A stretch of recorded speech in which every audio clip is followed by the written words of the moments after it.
you all for being part of this initiative here at St. Petersburg College, but really on behalf of the Florida college system in partnership with some very distinguished other organizations.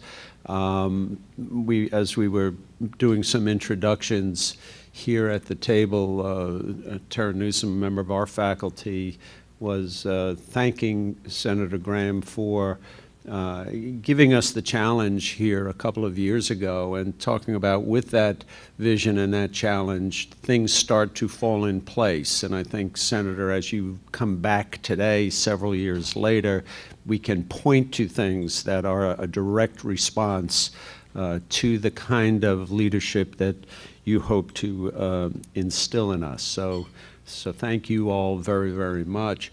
They give me a handful of notes, and I'll certainly distill a couple of the key points. But I think I would like to say that in trying to do the work that we do, somebody asked me, well, Mr. President, when your days are finished at St. Pete, I hope those are not imminent, but I suspect there will be that time, what is it you would like to be known for? And I said, that's very easy. I would like to have built on the reputation of this college for the quality of its classroom experience. I think we made our reputation as a teaching institution. When the doors to the classroom close, students get one of the best deals in America. But I want to move that to a different realm. I want to see how many of our students we can encourage to have a fundamental experience outside the classroom where they take their learning and they bring it into the community in whatever ways we can think up to strengthen our community, to strengthen the education process because of the give and take, and to continue to develop citizens who see their role. That seems to me to be the definition of a college education. I learned something of value, it improved me, and I turned and shared it with others for their benefit and improvement. That seems to me to be the irreducible vision that we have. So the Civics initiative has taken off. We are finding every day a new way that our students can make a civics contribution. It has fallen very easily to some of us to simply say, go and do. We'll support it. We'll find ways. Make it a value. Let's get it written down. Let's categorize it so that we can share it. Let's make it work. So, Senator, thank you so much for helping us get to that point. And you're going to feel very encouraged today when you hear the results of your earlier visits. Key career highlights for Senator Bob Graham. Distinguished record of 38 years of public service, including 2 terms as Florida governor, 3 terms as U.S. Senator, 12 years as a member of the Florida legislature, and of course, a brief run for president in 2004. Senator, things have changed in that regard over the last few years. You are better served to be with us today. As governor and senator, he was respected on both sides of the aisle, recognized for his leadership on issues ranging from education to economic development to healthcare and environmental preservation. Since retiring from elected office, he served for a year as a senior fellow at the Harvard Kennedy School of Government. In recent years, he's been appointed by the president and served as co-chair of the National Commission on the BP Deepwater Horizon oil spill and offshore drilling. Followed his service as commissioner on the Financial Crisis Inquiry Commission and chairman of the Commission on the Prevention of Weapons of Mass Destruction and Proliferation and Terrorism, and his service as a member of the CIA External Advisory Board. We hear a lot about a partisan Congress these days. If we look back to the way things used to be, it wasn't always that way. In 2006, Bob Graham and his fellow retired Florida Congressman Lou Frye, from opposite parties but sharing a concern about the decline of civics literacy in Florida, formed a collaboration called Enlisting a New Generation of Florida Citizens. This project made a number of recommendations to strengthen education in Florida public schools. A couple of years later, that partnership became the Joint Center for Citizenship, an official partnership between the Graham Center for Public Service at University of Florida and the Lou Frey Institute of Politics and Governments at the University of Central Florida. Their Florida Civic Health Index has become an important tool for measuring and strengthening civic education in Florida. We're proud to be partners with all of these folks. Ladies and gentlemen, please welcome former Senator Bob Graham.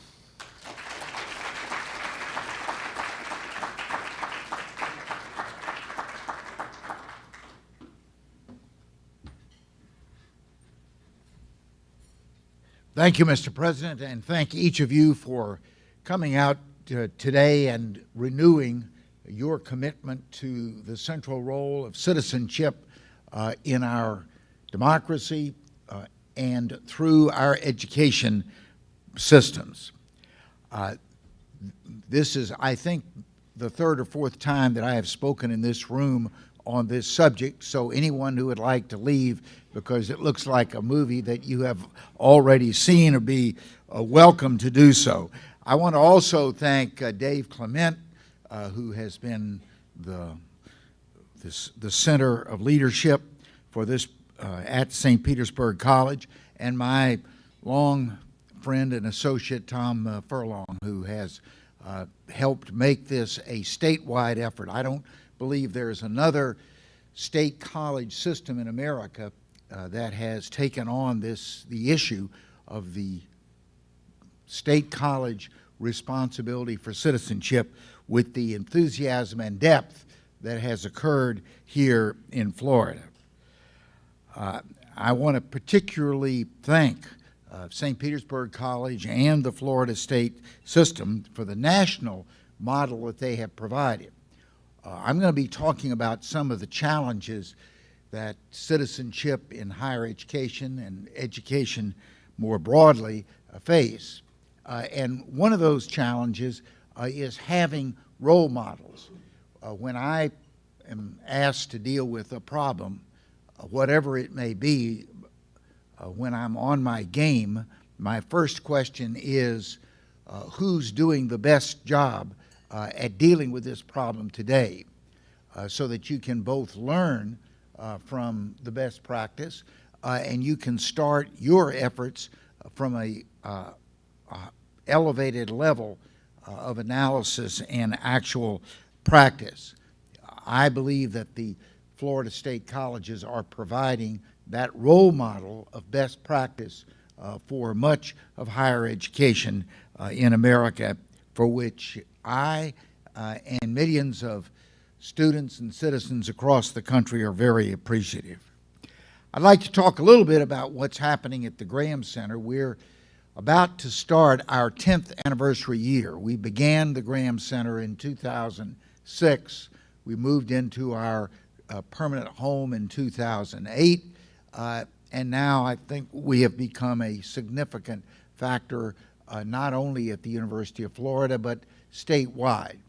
I see the Graham Center as being a series of concentric circles. Our first circle are the students at the university who are most interested in being the next generation of civic and political leaders in Florida.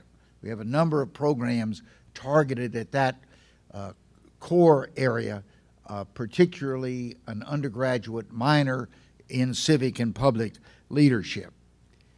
Out from that is the layer of reaching out to the rest of the campus. One of those efforts is being led by Dr. Emma Humphreys, who is with us today with a very creative online program in civics, which she tells me now is going to be particularly made available to and encouraged in our state college system. It embraces what I think the key elements of a modern civics program should be, beginning with striking through the word civics and inserting the word citizenship. To me, civics is instruction in the structures, institutions, and processes of government. That's interesting, but today you don't need to spend 15 weeks in a classroom to learn that. It's so readily available in many other sources. What you can't learn other than I think in an organized setting are the essential elements of citizenship, looking at government from the perspective of the citizen who wants to influence government and use government as an instrument for improving the common good.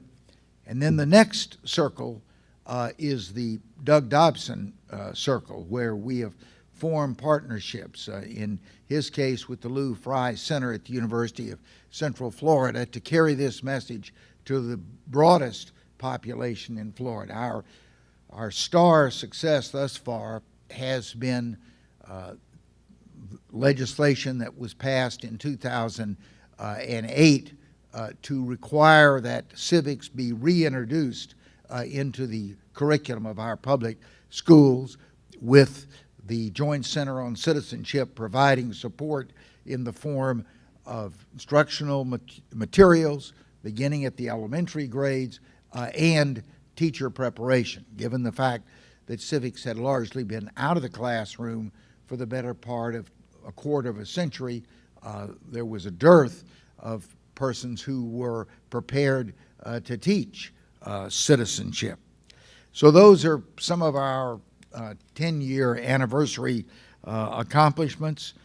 We're going to have a number of celebrations ranging from lectures by the distinguished historian David McCullough to a Jimmy Buffett concert. We covered the full range, and I hope that you might be able to attend and participate.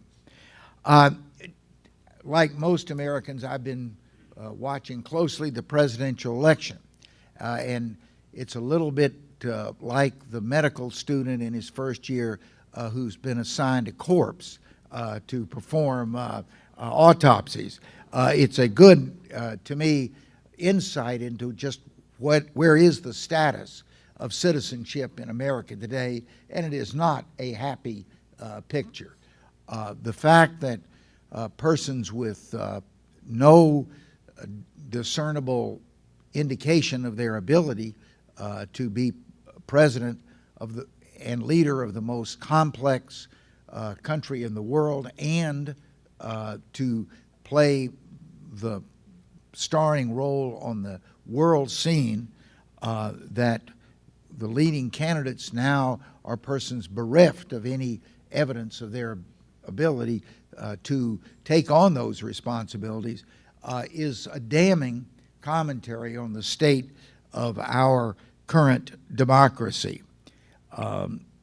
Last, I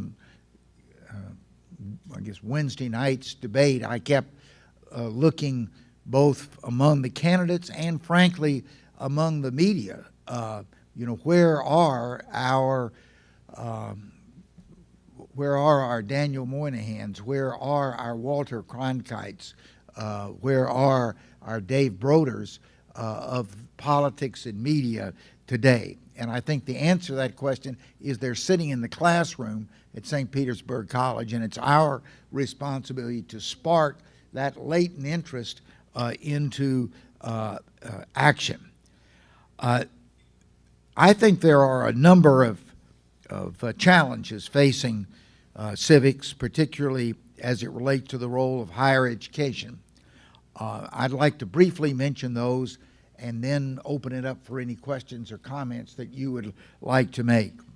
One of those is the continuing challenge of engaging millennials in civic activity.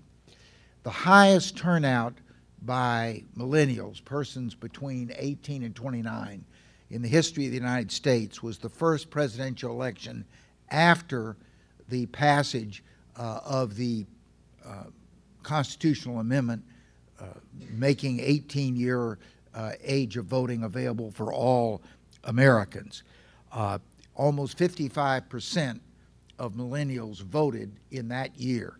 Since that time, there has been a gradual reduction in the percentage, reaching its low point in 2000 of about 35%. Now, there was a little bump up in 2008, and it sustained itself in 2012. The question is that a phenomenon of having a candidate, Barack Obama, who was very appealing to the millennials, or did it represent some fundamental re-engagement of that age group with the population? We don't know the answer to that yet, but there is some encouragement from what happened just a year ago in 2014, when over 45% of the millennials voted.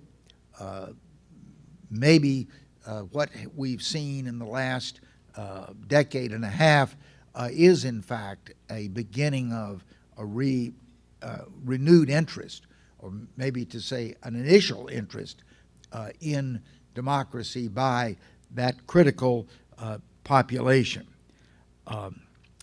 However, I will say this, the other end of the age spectrum, which I happen to be a member of, which is, I never had heard this word before, but we are referred to as the silent generation.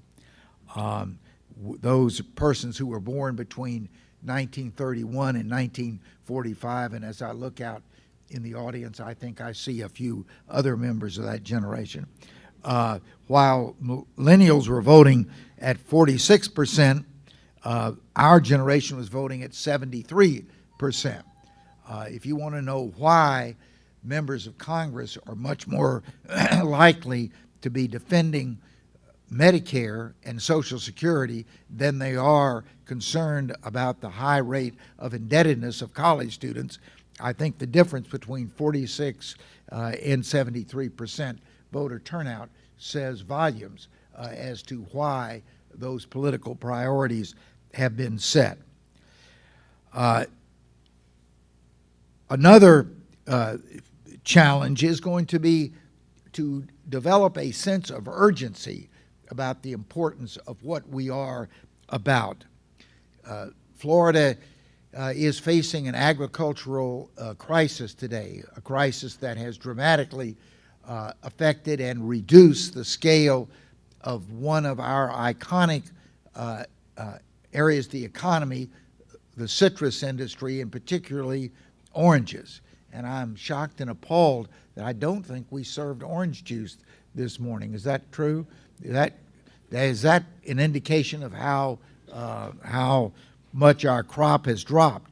Well, the so-called citrus greening, which is a yet to be fully understood disease that has attacked the citrus trees, has brought forth an outflow of scientific and academic talent to try to understand it and then to begin to institute steps to reverse it. I wish we had that same sense of urgency about the state of the civics of our state. Florida continues to be in the bottom quartile of the states of America in terms of the indicators of its civic health. Things like volunteering, joining organizations that have a civic mission, as well as the obvious things such as registration and voting. That's a real crisis. I want to commend Doug Dobson for something that he is leading now, and that is we are initiating a program based on a effort that has been underway in Florida, which is to benchmark where our individual communities are in a variety of areas that relate to their civic health. What we want to do now is to expand that effort, first to do a community-by-community diagnosis of what is the state of civic health in Seminole and in Ocala and the other communities in Florida, and then match that with a prescriptive effort. You've come to the doctor, he's told you that, or you've told him that your stomach hurts. Now, he's going to do a diagnosis and tell you the reason that your stomach hurts and what you can do to alleviate the pain. We need to inject that final step of prescription against the diagnosis, and what can we do in our individual communities to improve our level of civic health. That is an example of what I would call responding to the sense of urgency. We need to make that more pervasive. We also need to assure that, as Thomas Jefferson said, that civics is not something for an elite population.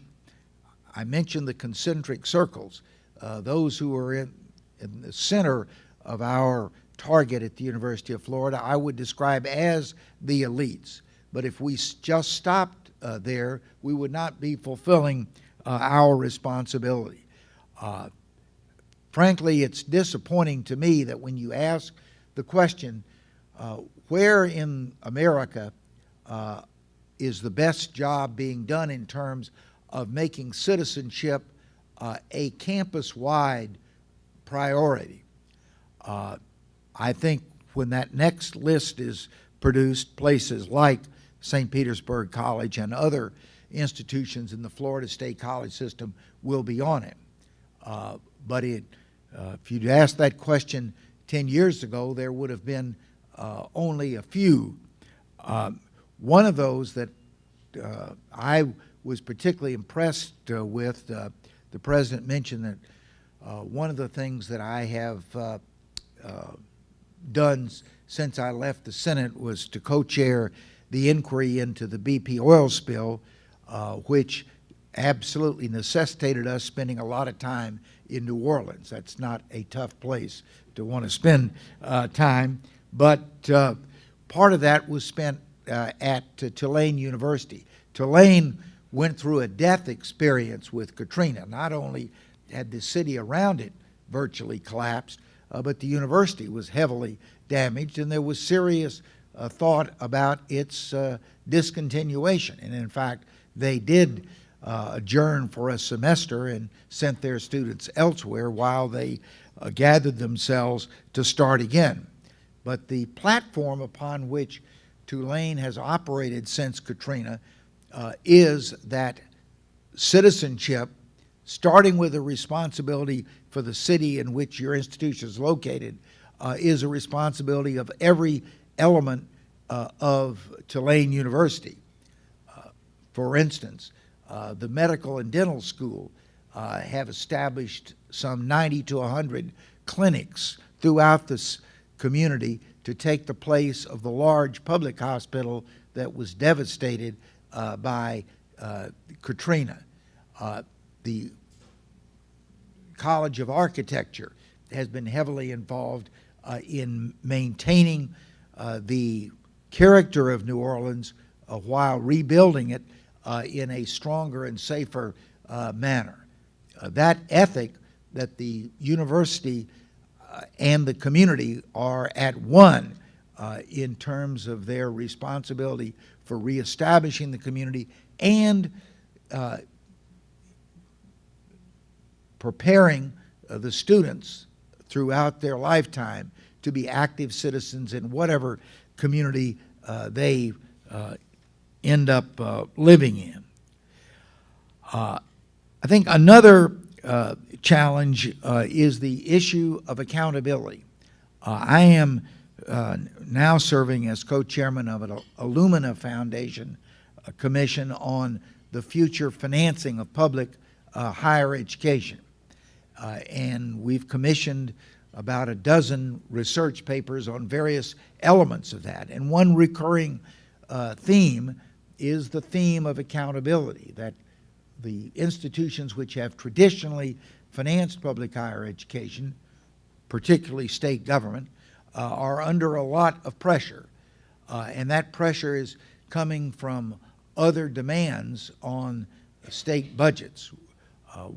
In this state, the major competitor for everything else is Medicaid.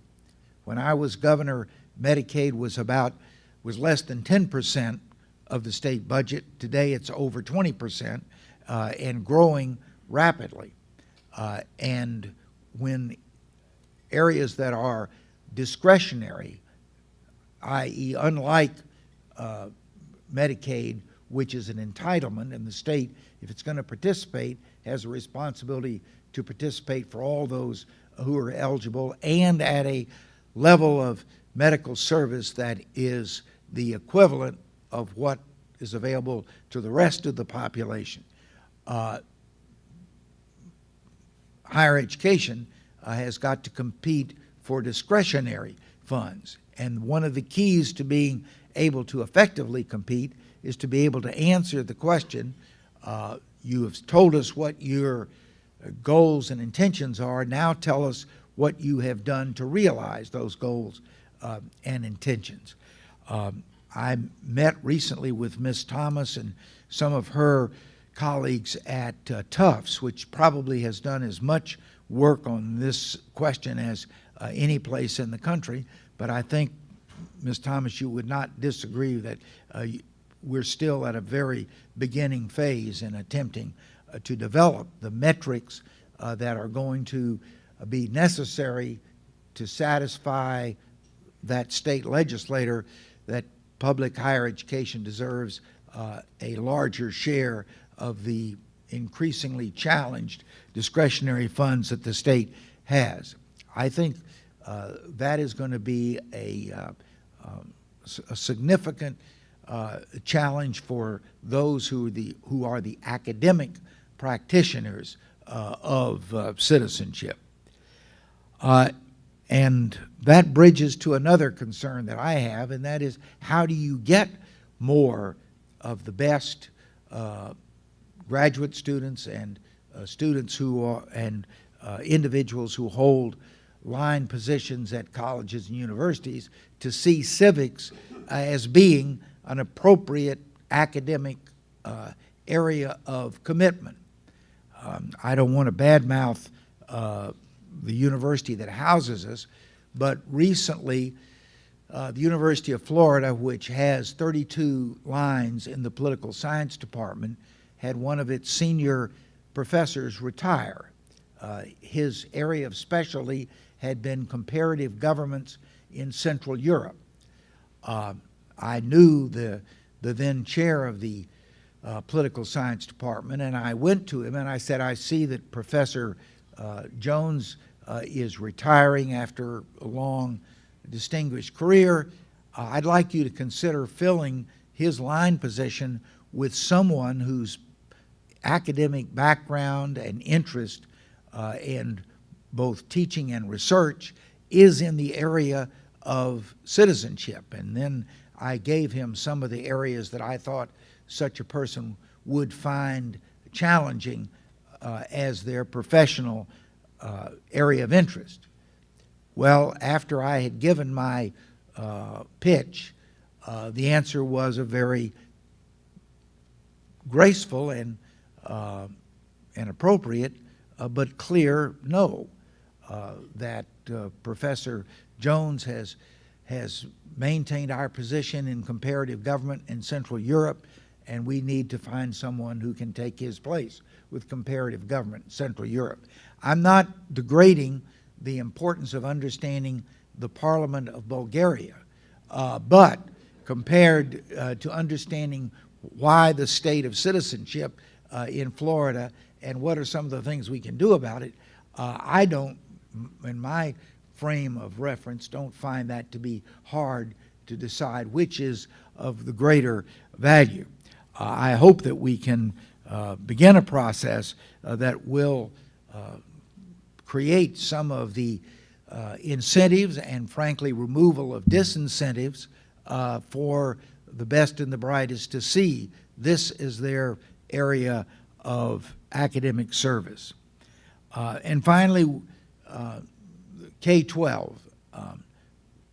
When I was a student just on the other side of the Ice Age in Dade County, I took 3 one-year courses in civics between the 7th grade and the 12th grade. That was not unusual. In fact, that was the national standard.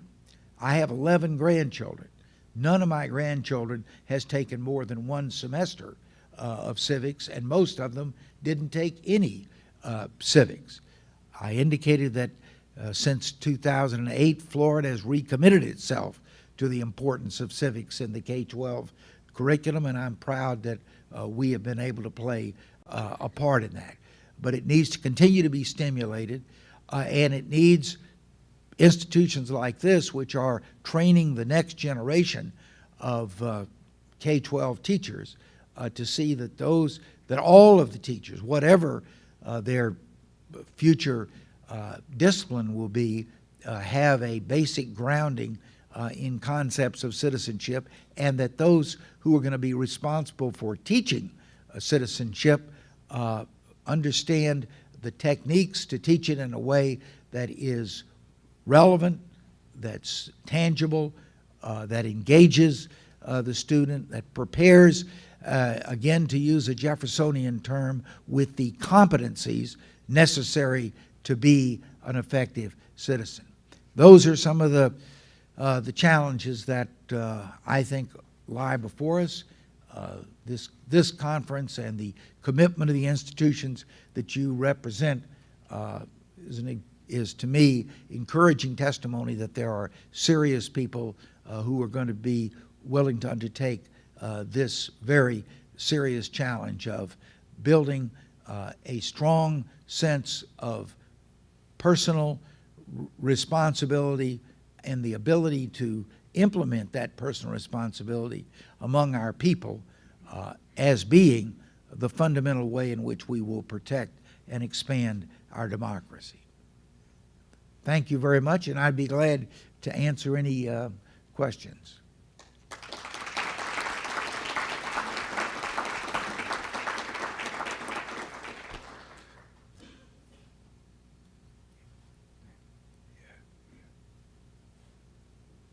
Do we have, oh, good. Sir, would you please give your name, your institutional affiliation, and up to 10 words of free advertising? Yes, sir. Thank you for taking my question, Senator Graham. My name is Gerard. I'm a student here at SBC at the Public Policy program. I find half of the problem with people my age is that they can't put their phone down long enough to look you in the eye and shake your hand. How do you see getting people my age to engage with their neighbors, shake their hands, know something about their community?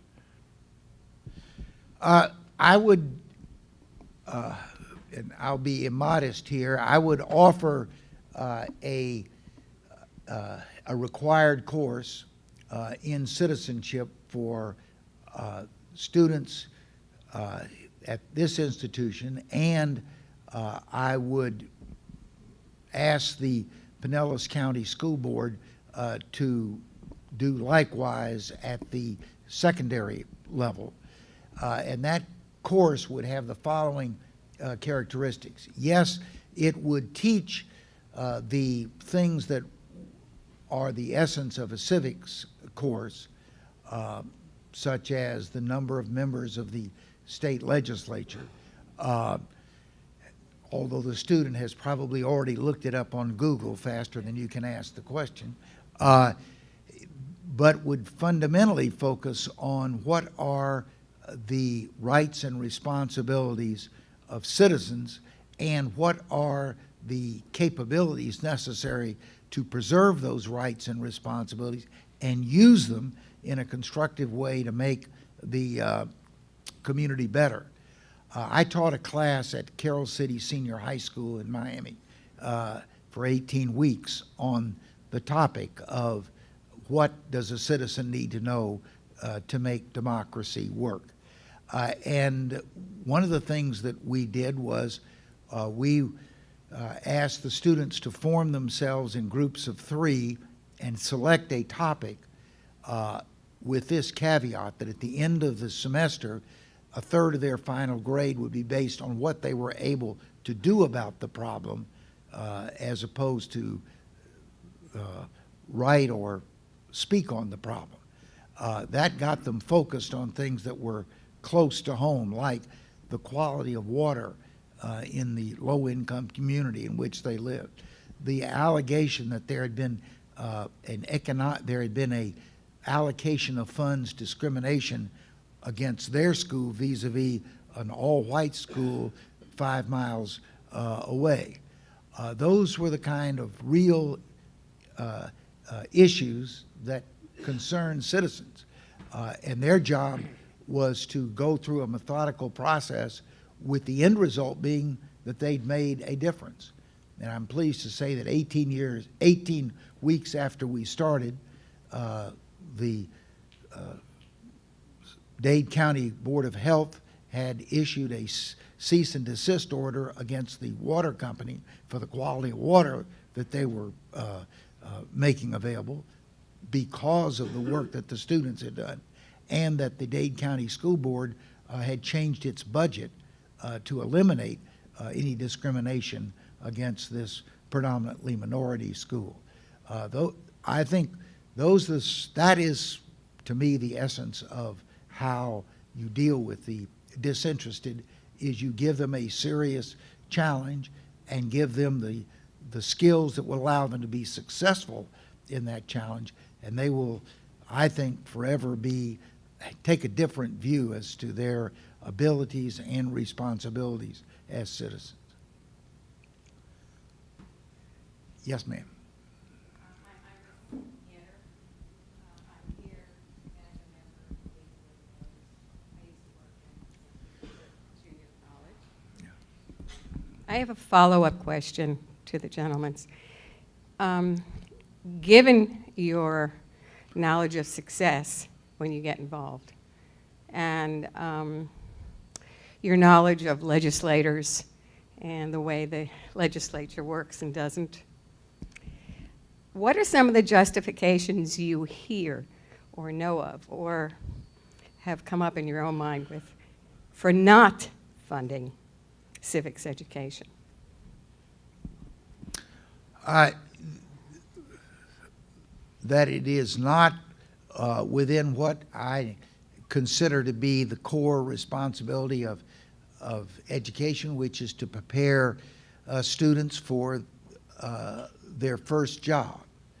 I personally think that is a very horrifically narrow view of what education is about, and a disservice to students. But how do you convince legislators otherwise? Well, one, I think the best person to convince a legislator is not a paid lobbyist, but is a citizen from the community from which they are elected.